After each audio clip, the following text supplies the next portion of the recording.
Friends, ప్రసాదాలు అయితే అన్నీ రెడీ చేసేసుకున్నాను. టైం అయితే 7 అయింది.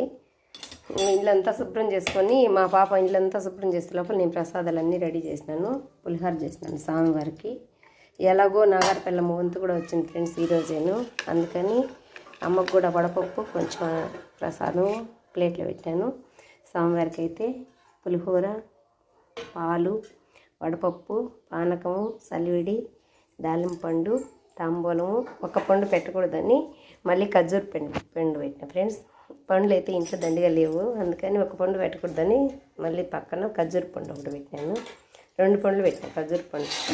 వడపప్పులో బెల్లం వేయాలి. బెల్లం ఇంకా ఇది చలివిడి కూడా తోలపాకులు, పిండి బియ్యం నానేసుకొని ఆడుకొని బెల్లము పాలతోనే పిసుకోవాలండి. ఇది కొన్ని పాలు ఎక్కువైపోయినా కూడా ఈ పిండి అయితే చేతికి పక్కన రాదు. కొద్దిగా చాలా కొద్దిగా చల్లుకుంటూ జాగ్రత్తగా వేసుకోవాలి.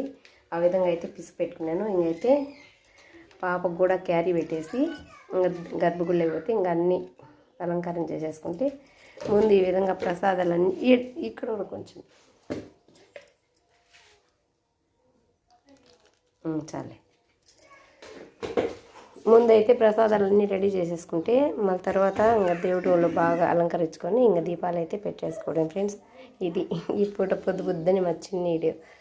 ఇంకా పిల్లల క్యారీకి ఇది, స్వామివారికి ఇది అని చెప్పి పులిహోర చేసేస్తాను. చూస్తున్నారు కదా ఈ విధంగా. చలివిడి అయితే స్వామివారికి చాలా ఇష్టం ఫ్రెండ్స్. చలివిడి మాత్రము ఈ పిండి దీపాలు పెట్టేటప్పుడు చాలా ప్రాధాన్యత. చలివిడి మాత్రం ఖచ్చితంగా ఈ ప్రసాదం చేయలేకపోయినా వడపప్పు, పానకము, చలివిడి పండ్లు పెట్టేసైనా అది వాళ్ళ ఇష్టం. ఇంకైతే మందార పూలు పూసున్నాయి. కొన్ని పూలు కూడా రోజాలు, చెట్టు రోజాలు కూడా ఉన్నాయి. మందార పూలు అన్నీ తెంపుకొని స్వామివారికి అయితే ఇంకా గర్భగుడిలోకి పూజ చేసుకుంటా ఫ్రెండ్స్. ఇది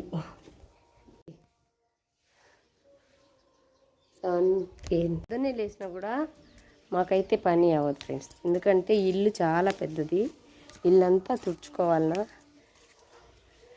కసువు దూసుకొని ఇల్లు తుడుచుకొని వాకిట్లు వేసుకొని మందార పూలు అయితే మన స్వామివారికి బాగా వస్తున్నాయి చూడండి. ఇంకా వేడగలా ఫ్రెండ్స్. పటాలు పెట్టేసినా కూడా ఇవి బాగా ఎడుగుతాయి. అయితే ఇవి బాగా ముద్దగా ఈ చెట్టుకు 3 వచ్చినాయి. చెట్టుకు ఒక్కటే వచ్చింది ఫ్రెండ్స్. ఎన్ని వచ్చినాయో ఇంకా గర్భగుడివి అన్నీ పండ్లు అయితే అలాగే ఉన్నాయి ఫ్రెండ్స్. ఇప్పుడైతే అన్నీ అలంకరించుకొని దీపాలు పెట్టుకొని ప్రశాంతంగా దండం పెట్టుకొని తర్వాత అయితే మా స్వామివారిని మీకు చూపిస్తాను. ఓకేనా? బాయ్ మరి.